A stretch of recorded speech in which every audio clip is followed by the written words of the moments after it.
Opioid epidemic is pretty bad in the city of Dearborn, also all over the state of Michigan. Opioid-related deaths here in Michigan are soaring.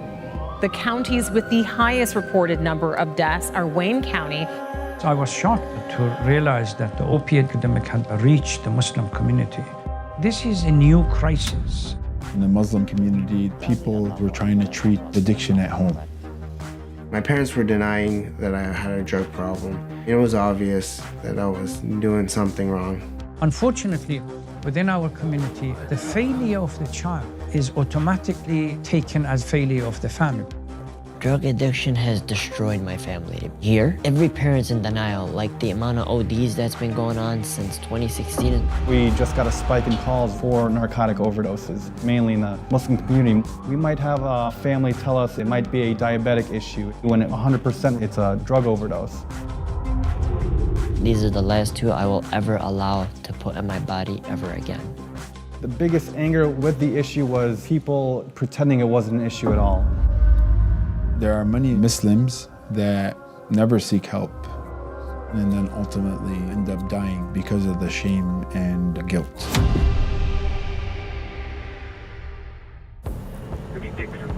For a man now, engine 5, rescue 5 ready. Here, let's get you up. Let's get you going. Come on. Oh, I use this, okay? We'll take it with us.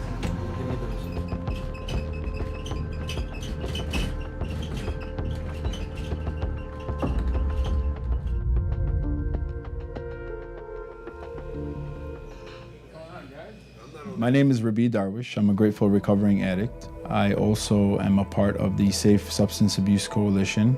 I receive about 2 to 10 phone calls a day. It was very surprising to me to find out that I wasn't alone in the Muslim community struggling with drug addiction, because the Muslim community did a really good job of hiding.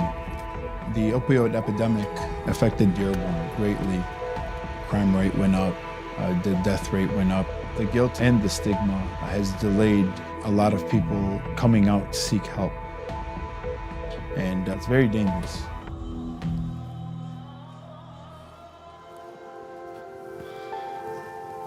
My name is Arash. I'm 27 years old. I'm currently recovering from heroin and crystal meth. I started using when I was 15 years old. When I was using, I didn't have anxiety. I finally realized that I was doing something wrong when I saw myself in the mirror with track marks on my arms.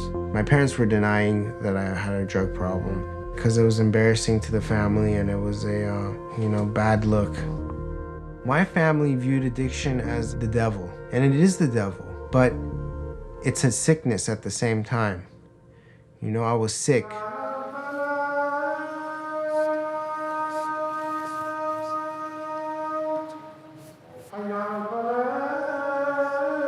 My parents sent me to Iran because they felt like they had no more options. I was in a rehab facility there where they don't give you very much food. They beat people a lot. They don't give you medications. It was like a jail.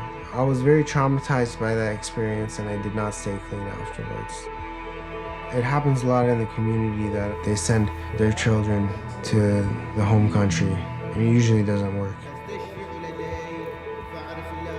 Last year was a terrible year. We lost about 8 to 9 from this community alone. Islam prohibits any intoxication. What led me to realize that we have a crisis was suddenly these families coming in and bringing a son or a daughter in a totally disoriented state and expecting me to recite a prayer and fix things. With Middle Eastern culture, the imam is the one that they expect to deal with all the crises. The church or the synagogue has a number of peripheral institutions that work with it. The shame is something that comes from the culture that religion plays a role in it. Your daughters want to get married, nobody would come forward. They want to get a job, probably it has ramifications as far as their job. In some cases, families had to literally move the city and go somewhere else and start fresh because of one child becoming an addict. For many years, we were somehow excluded from it. If the Caucasian society took them 20 years to get to this, we are starting a little bit late. The safe house is a 3-quarter house. It's sober living. The only way to get into the house is by coming from a treatment center. Right now, we have about 7 living in the house. 5 of the 7 are Muslim. Usually, the Muslims that are entering treatment are basically at the end of the road. When Arash came to us, he was going through withdrawal. You know, gotta wake up. You really couldn't say much to him. He would have one-word responses. We had our work cut out for us. And I remember speaking to Arash, and I said, look, man, you're gonna die if you don't really get this help. This young man really surrendered, and he did exactly what we asked of him. It's truly a walking miracle. Chrissy, it's Rabi Darwish. How are you? I need some help. How soon is he going to want to come in? I do have a little bit of a wait. We're kind of full. Okay, but as soon as possible, please. Okay, what's he using? It's opiates. Call me in the morning and we'll see what we got for Hassan, okay? All right, thank you. Basically, I was just trying to help Hassan get into treatment as quickly as possible. The longer we wait, the less likely he might go to treatment.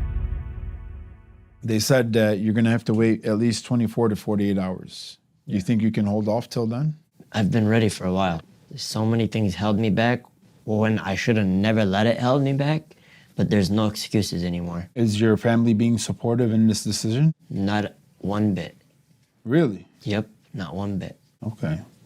You're gonna have my support, that's for sure. There's meetings here 5 days a week, so we have your back. Yeah, it's gonna be all right.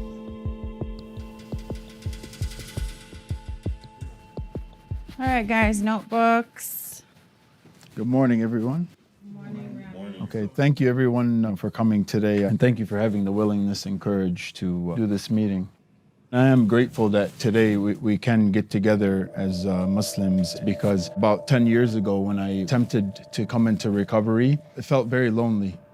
I was addicted for so long, and my family didn't even want to reach out to help. And around the whole Arabic community, everybody shamed me. How do you get out of that? Addiction overall is tough on any human being. I really believe in our culture, it's so much harder. They need to stop being ashamed and just come out and say, khalas, my daughter needs help. So hopefully we'll get there.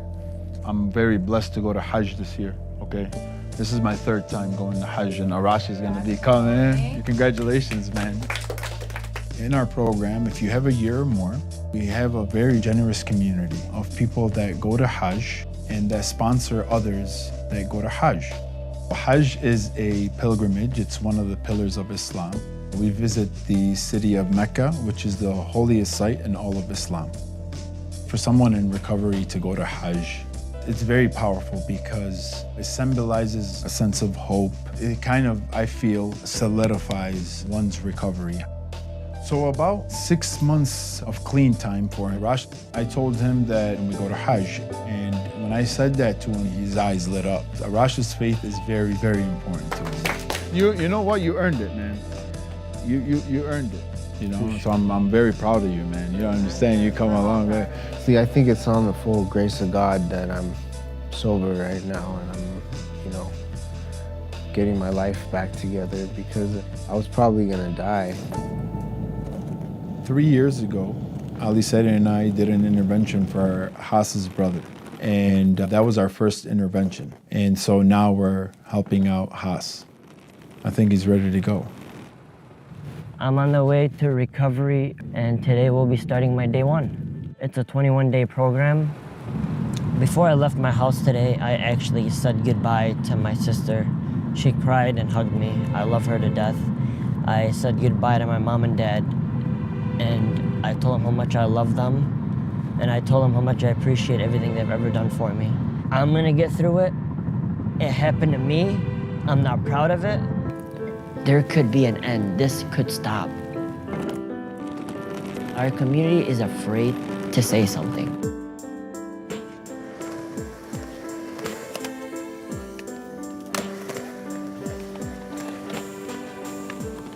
How are you? What are you doing? I'm at the skate park. You're leaving in 2 days, right? Yeah, Wow, I am very excited for you. thank you. Are you ready? Yeah, I'm ready. You take care of yourself, okay? Okay, I pray for you. all right. Be safe, listen to Haj Rabi and Haj Latife, you know.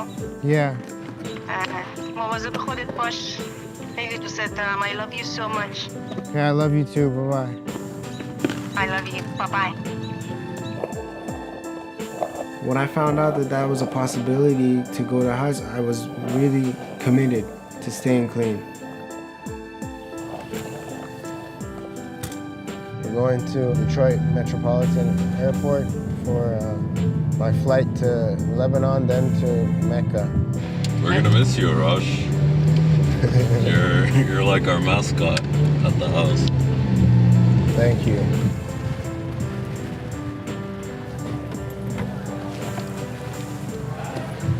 All right, man. All right. Be safe out there. I will. Bring me back something cool. All right, I got you. I never imagined I would be free from addiction. This trip is important to me because it's part of a new beginning, a new life, a new chapter. I've chosen to share my story and be seen because I want people to get help and not be afraid and not be embarrassed.